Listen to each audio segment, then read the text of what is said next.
I'd like to ask you about how you came to Washington, when you came to Washington, and what your impressions of Washington were. Well, I had been going to Washington quite a bit. I was stationed in Quantico, Virginia in the Marine Corps. I had 4 years in the Marine Corps, and I used to go there quite frequent, go to Washington.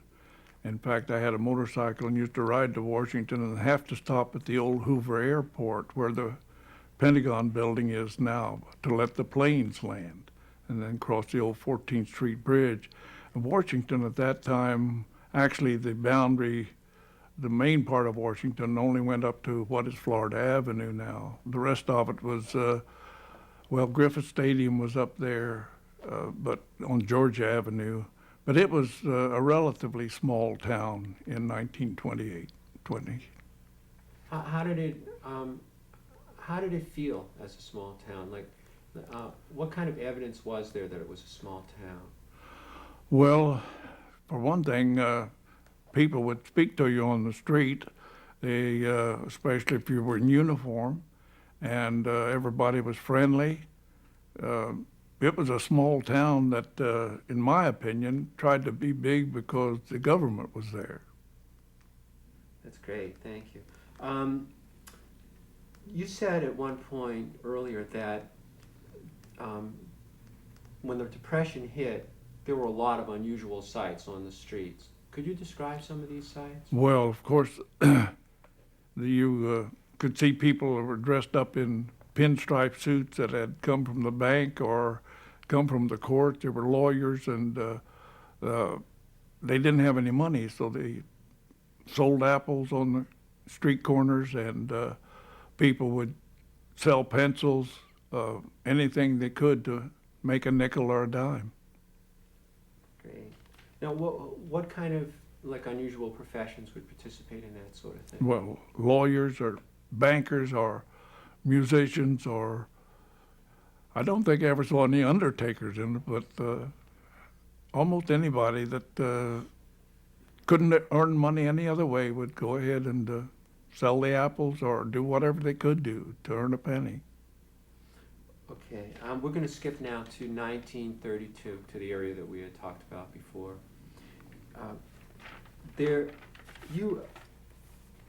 What were you doing in 1932 in Washington? Well, in 1931, I got out of the Marine Corps.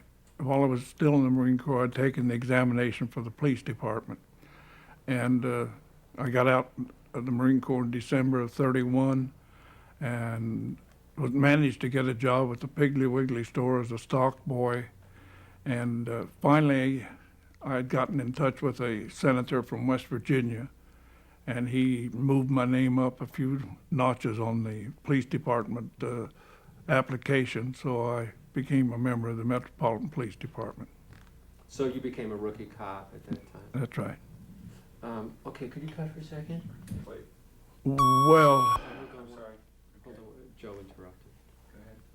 I don't know that I had much of an impression of Herbert Hoover. I came from Indiana, a long way from the government, and this was my first introduction to government activity at all. So I don't know that I had formed any impression at all of Hoover as a man or as a president. Did you think he was good for the job, though? Well, I'm afraid I'm prejudiced because when a man becomes president of the United States, in my opinion, he's a man for the job. They all make mistakes. They've all made mistakes right from George Washington on down. But I think that I have always felt that the President of the United States deserves the strongest support that he can possibly get from the American public until he really gets caught doing something very bad. Okay, that's great. I think we should. Mike, what I'd like to ask you about here is how did you personally become aware that the bonus march was beginning? Well, of course it was in the newspapers, and I was able to read, but it had been rumored around Washington that there was going to be a gathering, and since I was still in police school, they talked about the bonus marchers and the effect it would have on the police department. And although we didn't receive any special training, I did know that people started coming into the district. Oh, I would think about the last of April or the 1st of May. Okay. Were the steps okay? All right. I don't hear the steps, but can we cut from there?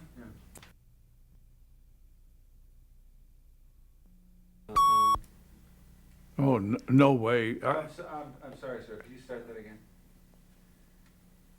Do you think the police were equipped to handle something like the bonus march? Oh, no way. At that time, if I remember correctly, we had only about 1,300 people on the force. I may be wrong with that, but I think the number was about that. And we had no special equipment. We had no special training to handle riots. I don't think anybody on the police department had any idea that we'd be, including especially the officials, that we would be faced with anything like finally came up. Great. Could you describe Pelham Glassford's role, what he was trying to do, or what you perceived him trying to do with the veterans? Well, I didn't really come into contact with General Glassford until they moved the training school down on Pennsylvania Avenue about 3 or 4 days before they tried to move the veterans out. But General Glassford was always, in my opinion, a man that looked after his troops. And this was brought about later when we were on duty down there. He tried to come by, he would come by and try to make us as comfortable as we could. He would relax the regulations. We had one inspector that was called Handlebar Hadley because he had large, long mustaches. And he was a stickler for regulations and made us stay with our... I'm going to interrupt you because he only had one mustache, right?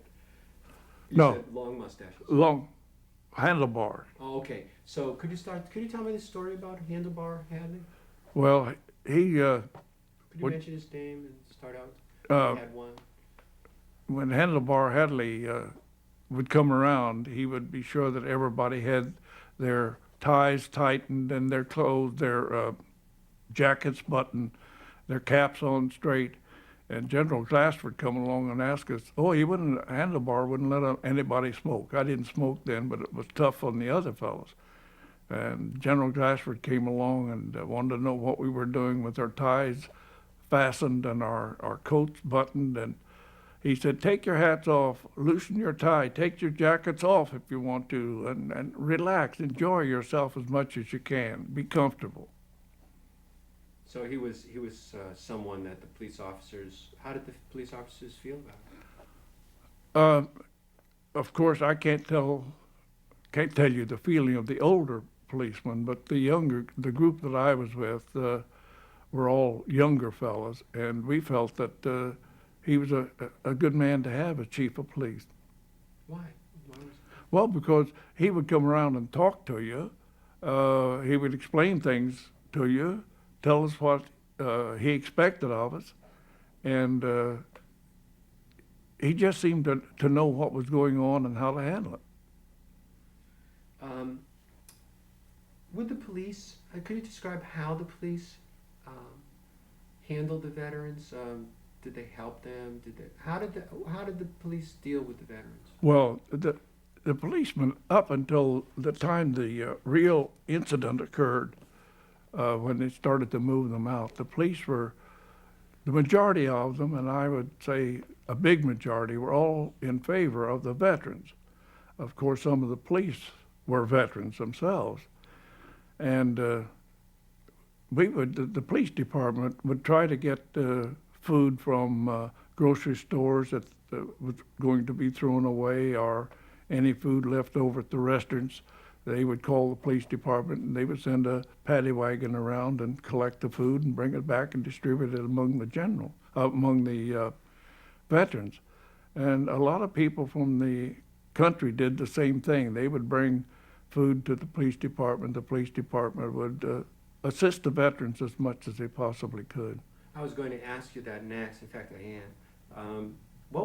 How did the residents of Washington react to in what you saw? How did they react? Oh, up until the time of the incident,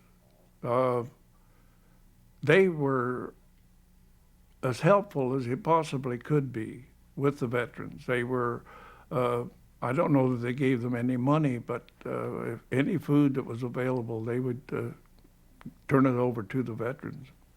And some of the women would even bake cakes and cookies and bring down, I'm speaking now of the residents of the District of Columbia. They would aid every way they possibly could. I wonder if we could just ask that one more time, because I think I stumbled on your words. Could you tell me again, how did the residents in Washington treat and would you mention that the residents of Washington, how did they deal with the veterans? Well, they were sympathetic with the veterans. They would assist in any way they possibly could. I don't know that they gave them any money. They would give them food. Some of the women would bake cakes and cookies and bring down to the kids that were, the young kids that were there in the camps. And up until the time the incident occurred, I would say that they were behind the veterans at least 95%. That's great. Now, let's skip to, ask you, where were you standing? And could you just tell me that story, what you saw? Well, what they did was to bring the entire police school down on the north side of Pennsylvania Avenue. And we were more or less to be used as reserve or backup for the older policemen that were going to go ahead and try to move the veterans out. And I was just on the north side, just a short distance from the old building that they called it their fort. And this is where they were getting ready to demolish the building. And this is the reason the government said they wanted to get the veterans out of that particular area. What did you see that day? Well, about early in the morning, I might be a little confused about the chronological events, but at one time, and if I remember right, it was around 1 o'clock, they were trying to move some veterans out of the, what they called the fort, that old used car building. And we heard a shot, and we found out, I was told later, although I didn't see it, that one of the veterans had been shot by one of the policemen. His name was Two-Gun Cooper. He had his own revolver in addition to the service revolver. The story I was told was that he and another officer were trying to bring this man out of the building, and the veteran grabbed Cooper's service gun out of his holster and was getting ready to fire it when Two-Gun pulled his own private pistol out and shot the veteran. Then later on, General Glassford decided that the police department would try to move the veterans out. So they got together and started on 4.5 Street. And this is where the brick battle occurred, and several of the veterans were injured, and several of the policemen were injured because they had absolutely no riot protection. So then General Glassford saw that the police department was ill-equipped, poorly trained, impossible to move the veterans out without any help from someplace else. So he called all the policemen back onto Pennsylvania Avenue, and this is where they stayed until about 4:30 that afternoon. We looked down the street, and here came the troops from Fort Myer. I don't know who had called them, We've heard all kind of rumors. We had heard that the commissioners of the district decided that they could call in help. Some people said that the president had asked for troops. Some people said that members of Congress had put pressure on the president to use troops to move them out so the government could go ahead and clear this mall area. Coming down the avenue was the cavalry, small tanks that were called whippet tanks from World War I. They were a small two-man tank, and behind them came the troops. The cavalry lined up on Pennsylvania Avenue right in front of where we were stationed. Oh, too bad.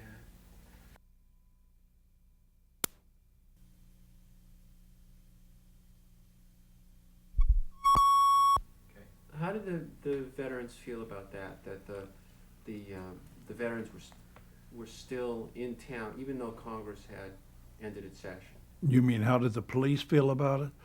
Actually, I don't think that there was any hard feelings.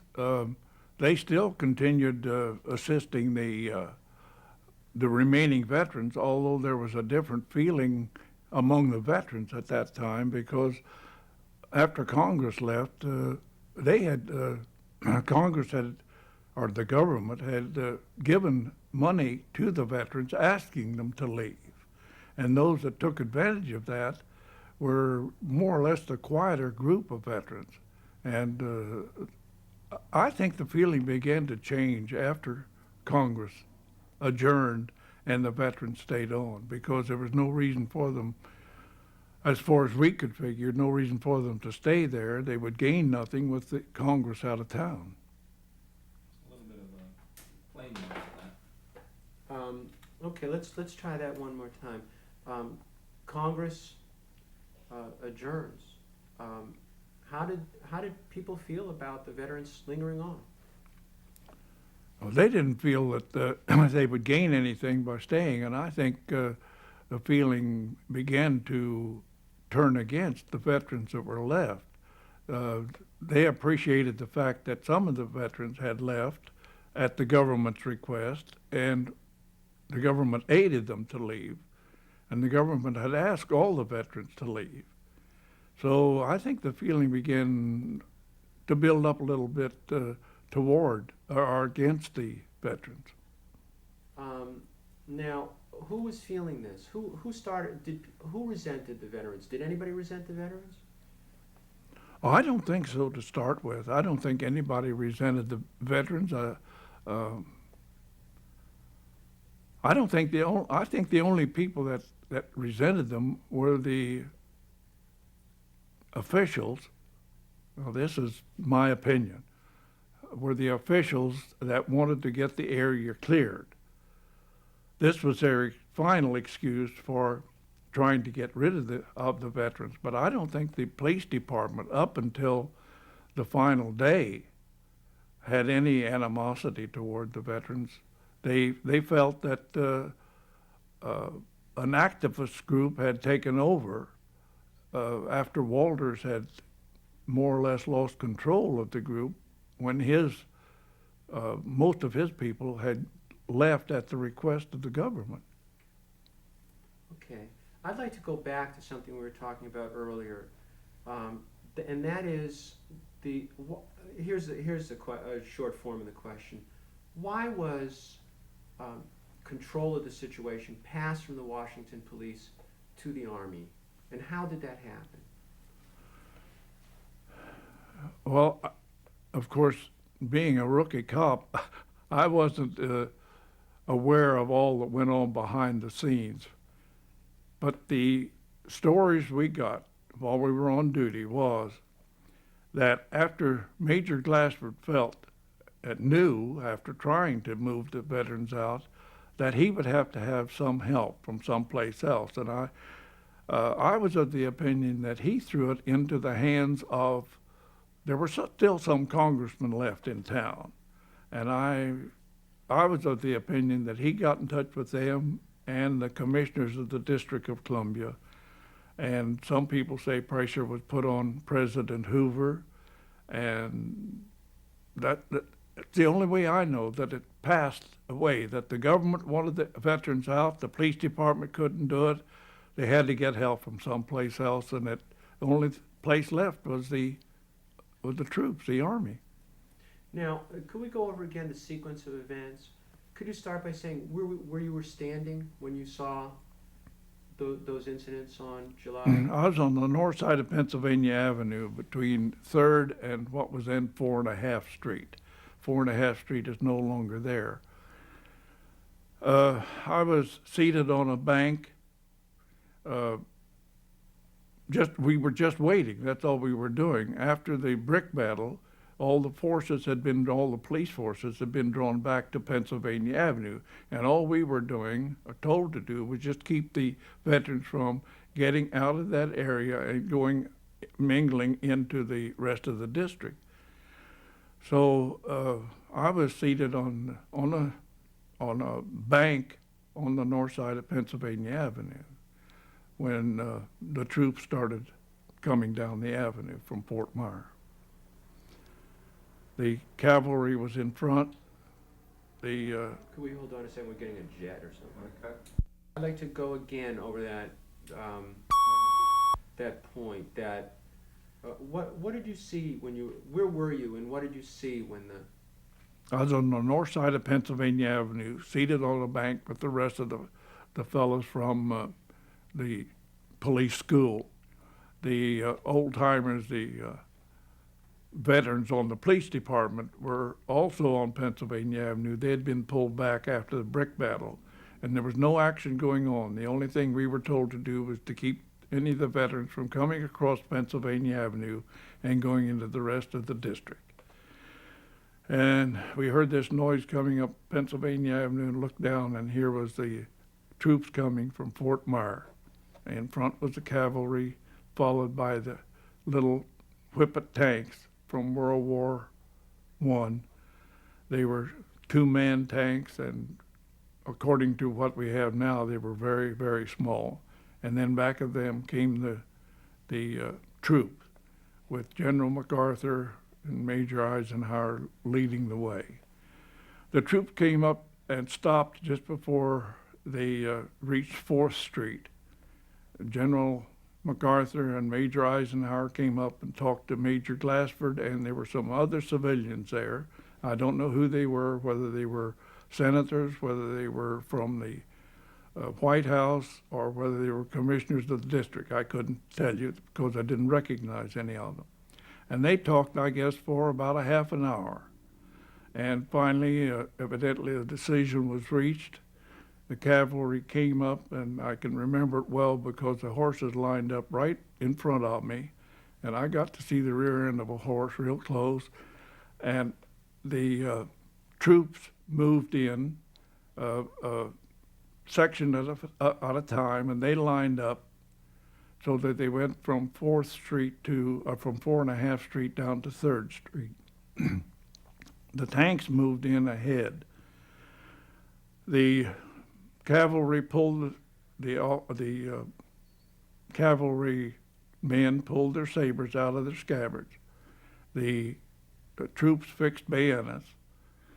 The tanks started moving forward, and when they did, the infantry started throwing gas grenades and gas canisters.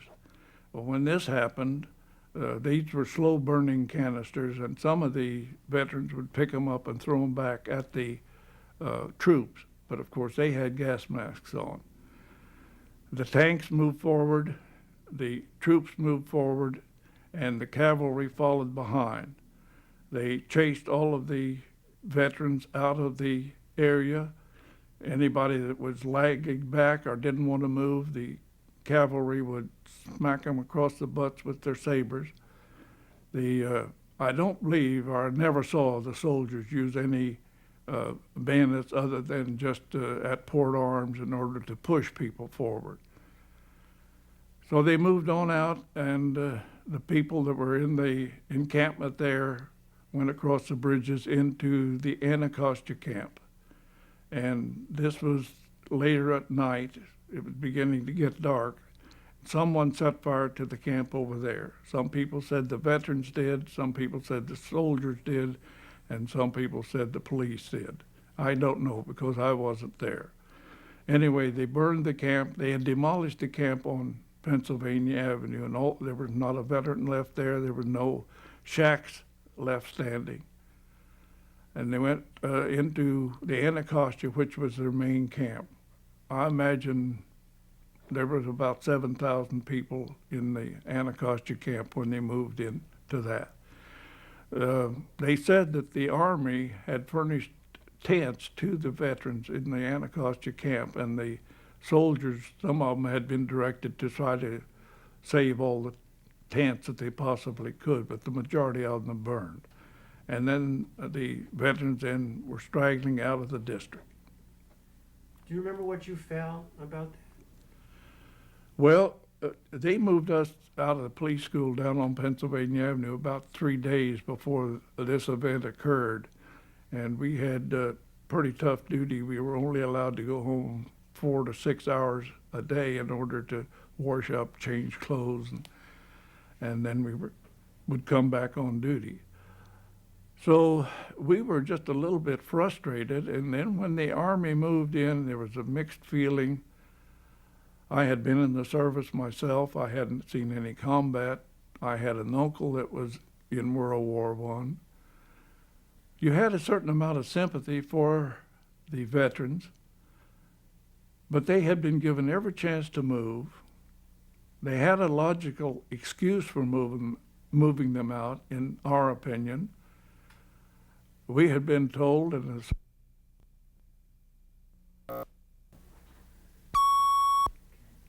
Mike, could you just tell me how you felt? well, having been in the service myself and having had an uncle in World War I, it was a feeling of, it's really hard to explain. You were in sympathy with the veterans. And I think that if they had gone ahead and followed the government's request and moved out, everybody would have been behind the veterans 100%.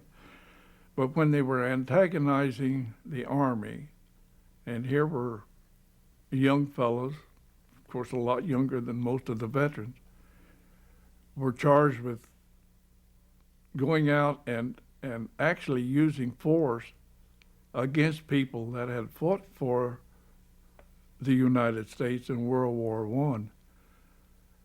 There was a mixed feeling of sympathy for the veterans, sympathy for the troops that had to do it, hoping that no one would get hurt, knowing that the veterans were overpowered, knowing that eventually they had to leave, knowing that the Army was going to go ahead and follow the orders. It was a feeling of, I wish I could help, but I can't.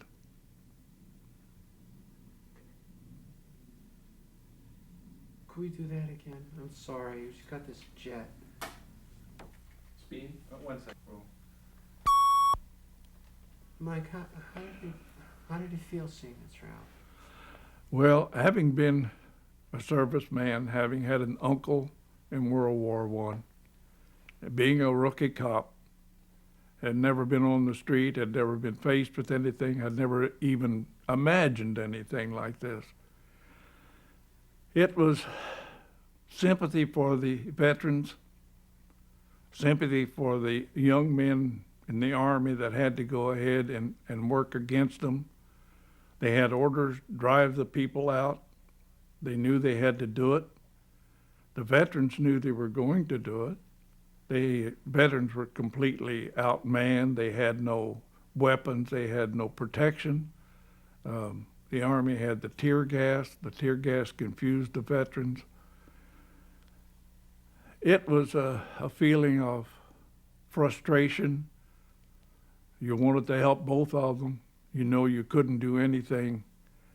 It was something that I'll never forget. That's great. All right, could we cut for 1 second? That was really good. Mark it. You got it? Yeah. Okay.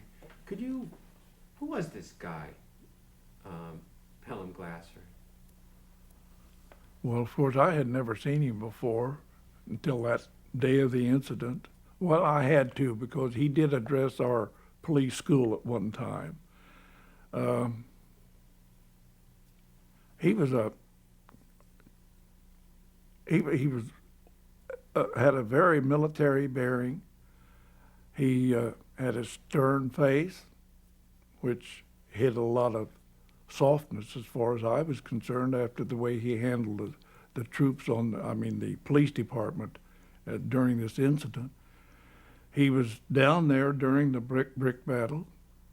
He came around to see if everybody was comfortable. He was just a man's man as far as I was concerned. Okay, let's cut to the plane. Could you describe Pelham Glasser to me? Major Glassford, of course, that was his title. Let's clear your throat. Excuse me. Let's cut. Speed. Okay.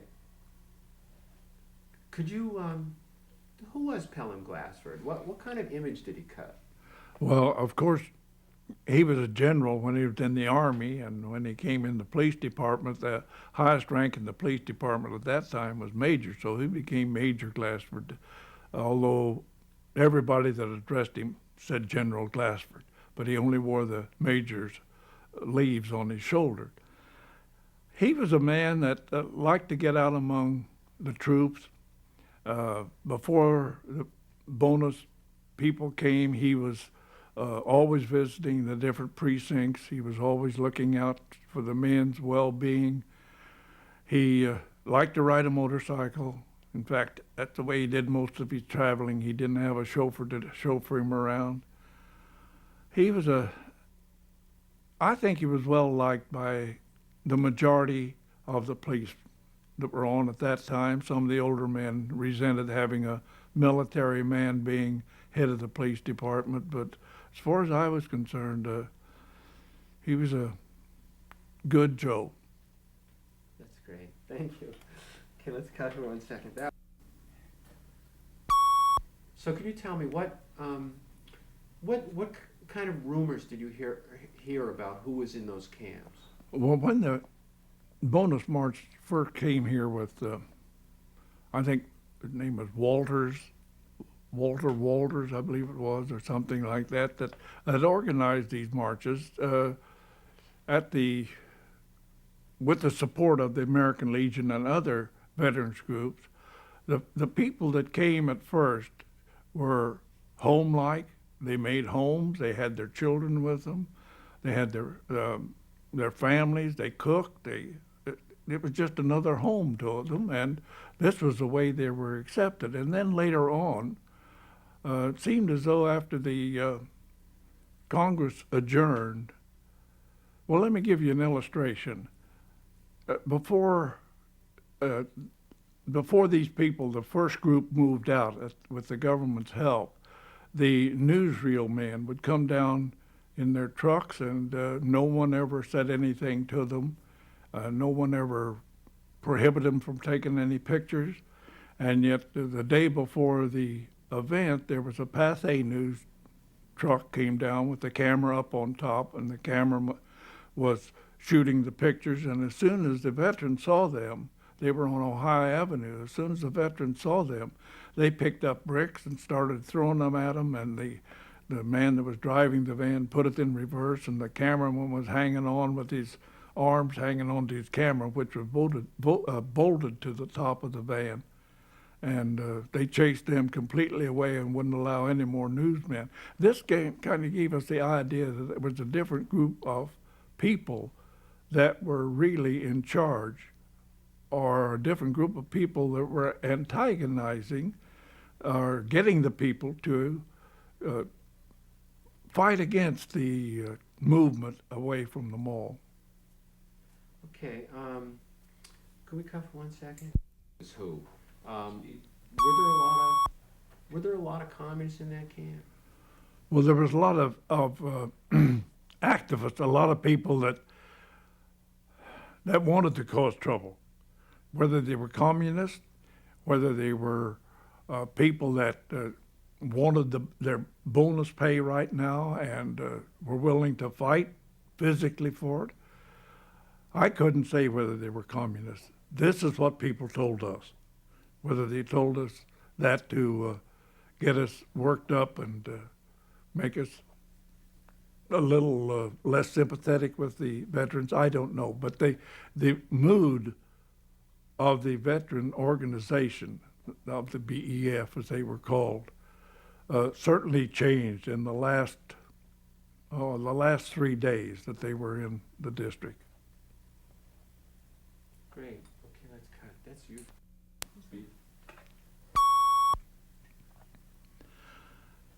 I believe that after the first group, or the group moved away from Washington and went home, that Walters lost control, was taken over by the majority.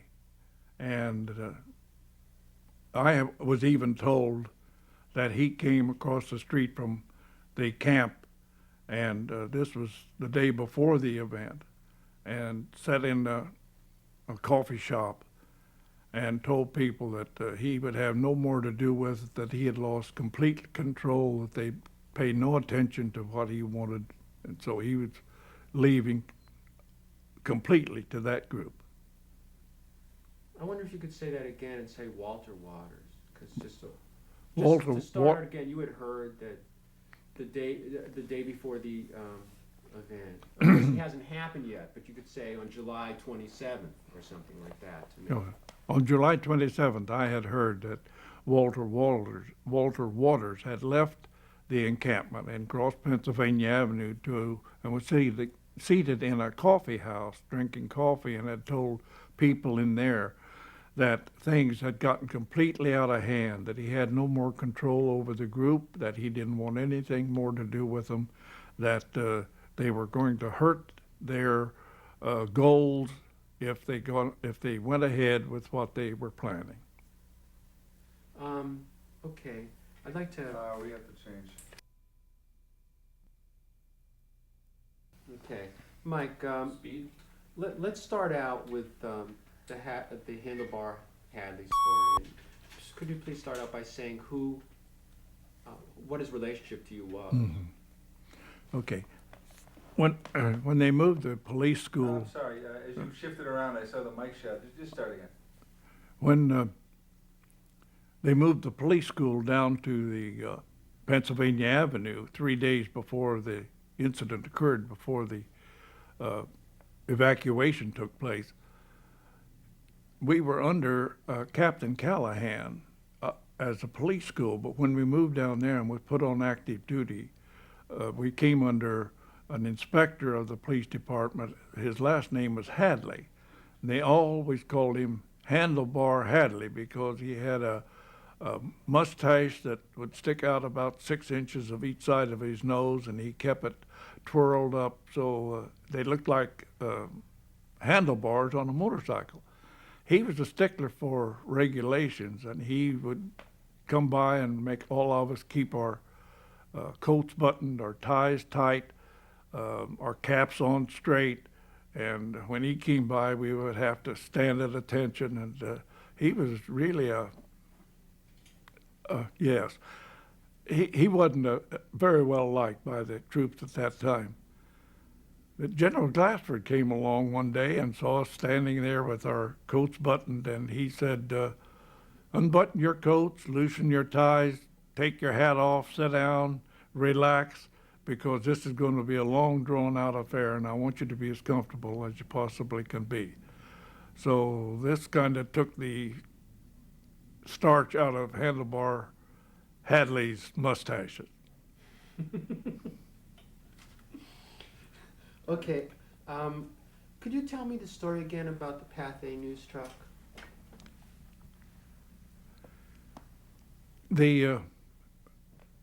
Up until about 2 or 3 days before the evacuation occurred, the newsreels were allowed to come in and take pictures of the encampment and of the various activities that were going on. And then all of a sudden it seemed to change, that the people that were left there seemed to have a different attitude toward things, and they seemed to be more antagonistic.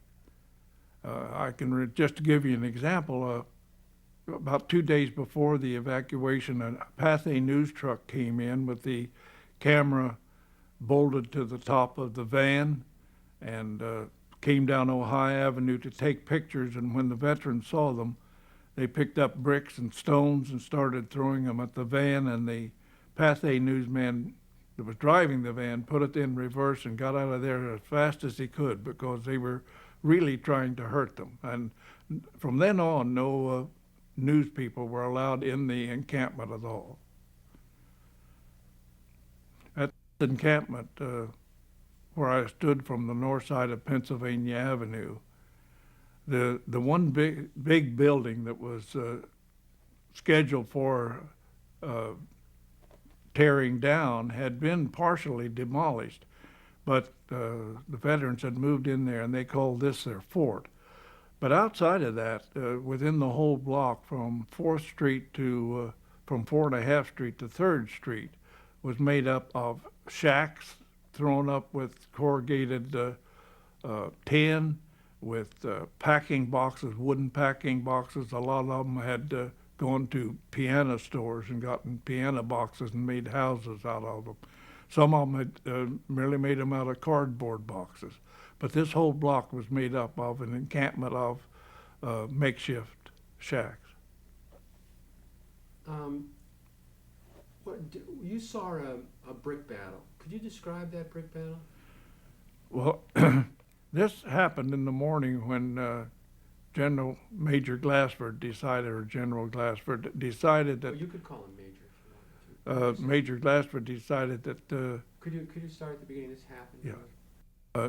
This happened in the morning when Major Glassford decided that he would try to carry out his orders and move the veterans out of this area. So he got a group of the older policemen, a contingent, I don't know how many, maybe 50, 100 of them, and they moved into the area and tried to force the veterans out of their shacks and to get moving on out of the district. Well, the veterans refused to move. They got bricks and started throwing at the policemen. Several of the policemen were hurt, and some of the policemen picked up bricks and threw them back at the veterans, and several of the veterans got hurt. And this is when Major Glassford was there at the time, and this is when Major Glassford decided that this was beyond the capabilities of the police. Okay. Now, later on, you heard some shots, right? Right.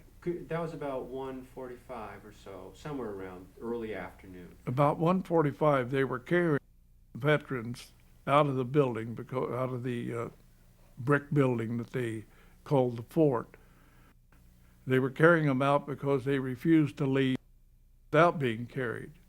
And the lift of one of the veterans, there were two policemen trying to pick him up. This veteran grabbed a policeman whose name was Cooper, they called him Two-Gun Cooper, grabbed his pistol from his holster, was getting ready to shoot him. Two-Gun Cooper was named this because he always carried his own pistol in addition to his official police revolver. And Two-Gun pulled his gun out and shot the veteran. Now, we had heard that the veteran was wounded. We had heard that he died. I don't know. I found out later that there was one veteran possibly killed. I don't know whether this was the one or not, because I was not there. I just heard the shots. That's great. That's kind. It was probably a different place. What, in your estimation, in your opinion, how had Washington changed in those 4 years? Well, I don't know, in the 4 years' time, I guess the word that I would use, it seemed to have become more cosmopolitan. It seemed that the government had more influence, the federal government had more influence over the district government than they had up to that time. Uh, I don't know, of course, when you're on the police department, you look at things a little differently than when you're a civilian. And I could, I, well, this was the time when a policeman, if a juvenile did something, you didn't take him to juvenile court. You either took him home to his parents and let them spank him, or you took him behind in the back alley and hit him across the rump with your billy club and let him go. So that of course had changed in 4 years' time. But as far as the city itself is concerned, it was growing and at a very, very rapid rate. And its power over the country was growing too, wasn't it? It was more a focal point now, wasn't it? Oh yes, yes, yes. The government had been gaining more power since World War I, and new agencies were being formed. The federal government was growing at great strides. Veterans Administration came into being, and I forget how many thousand people they employed, and this brought an influx of people into the district. Okay, now I wonder if you could describe, oh, hold on, let's cut it for a second. I'd like to ask you about was there a difference? Okay, We got it. what was Washington, what was happening in terms of marches in Washington? You mean after the bonus riot? No, before. Before leading up to it. Before the leading up to it. Well, it seemed that the federal government was growing. The federal government was taking over more and more land. For example, the Pennsylvania Avenue development. All of this required more people to come in. They were forming new committees, new agencies. And all this required backup people, required people to support the government. So we ceased to be a small town, and it became more cosmopolitan. It spread out. Were there what was happening in terms of activism with people? We're still up between Beginning of 32. beginning of 32. Then we started getting more marchers. We had one big march at the, I remember distinctly, they were calling for unemployment insurance. The workers didn't have any insurance for unemployment, and we had, well, it reached a point where the police department finally had.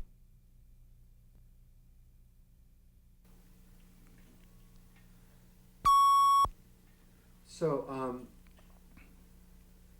let's start out by, what was your greatest worry at that time? Well,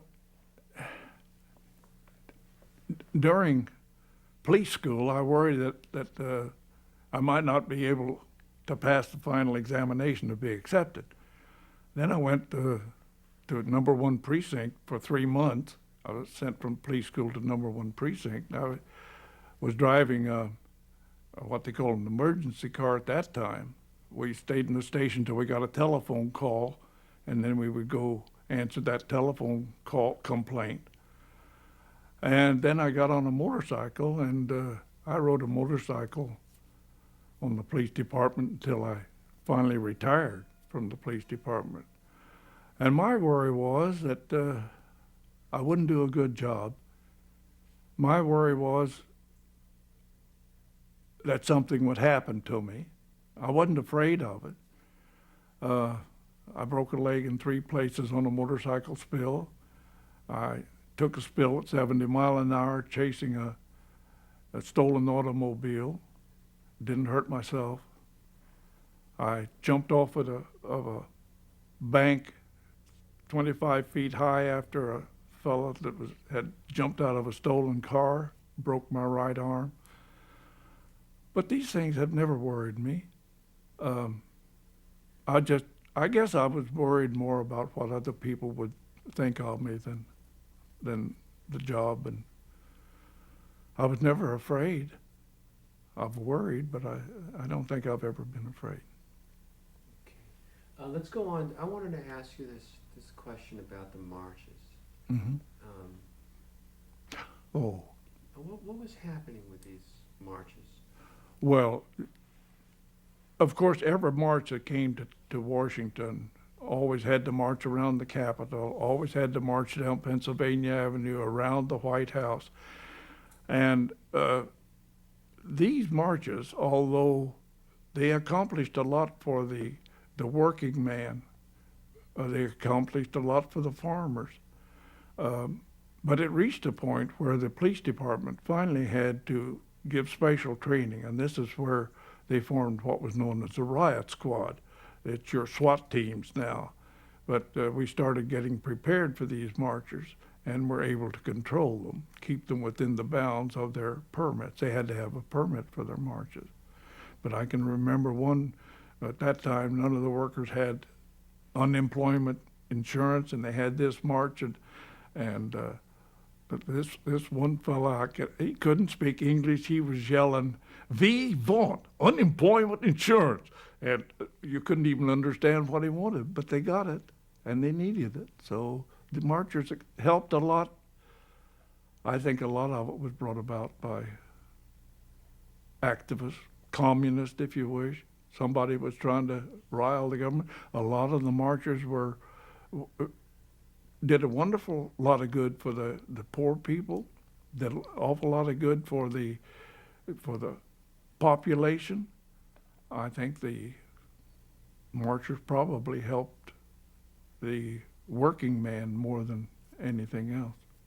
Did it feel in those early months of 1932, 1931, 1932 that the pressure was building, that something was going to happen? Oh, it had to be building. It was building within everybody, it was building within the policemen.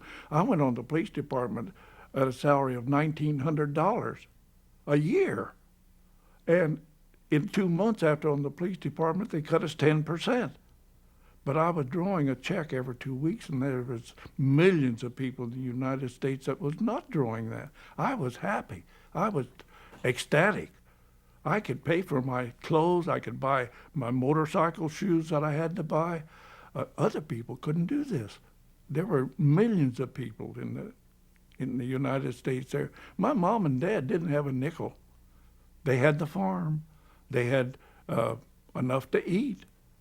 But these people that made these marches, it was terrific. I don't know how they did it, but when you look at what some of the other people in the world have gone through and are going through at the present time, especially during World War II, it was nothing. But at that time, it was the worst that had ever happened in the United States. That's great. Okay, let's cut.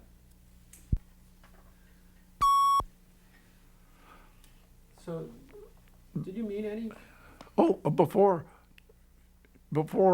things got tight, I'm speaking now of when the marchers first came. It was nothing unusual for a policeman to walk down among them and talk to them and play with the kids, and it was just the police department, the policemen themselves felt that this was just a group of people that were hard up, that were after something that they felt they deserved, and this is the way they were going about it. And as long as they had that attitude, the police department would do anything for them that we possibly could. It was enlightening to walk down among these people that hadn't, you'd say they didn't have a cent in the world. They'd come from a place hoping to get some money and have their kids playing down there. Most of them were just as clean as pins. The mothers took care of them. The fathers were nice to them. And the police helped all they could up until the time that, up until about 3 days before the evacuation. And then the whole tenor just seemed to change. And we weren't even allowed into the area anymore. We were, actually, the police department became enemies to the people that were left in there.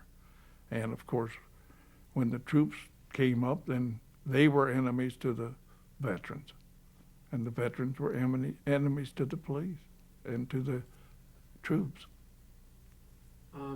Mike, is there anything else that you'd like to say about that time? Well, at that time, I hardly realized the effect that this incident, this evacuation, the troops and all, would have on the world. And the veterans had established the fact that military people, all military people, were to receive a certain amount of money if they served properly. Up until that time, the only military people that got any money for serving were the ones that were wounded or the widows of the ones that were killed. So actually the bonus marchers accomplished that much for the same people that were driving them out of the district. So, and I have benefited by it because I was a serviceman in World War II and during Korea. So I have benefited from the bonus marches, and when you look back on it, you wonder if it could have been handled a different way, but I don't think it could have been, because the people that were left were determined that they were going to get their bonus now. And they were going to show the government that they didn't have to move until they got good and ready, and that's the reason the troops were called in.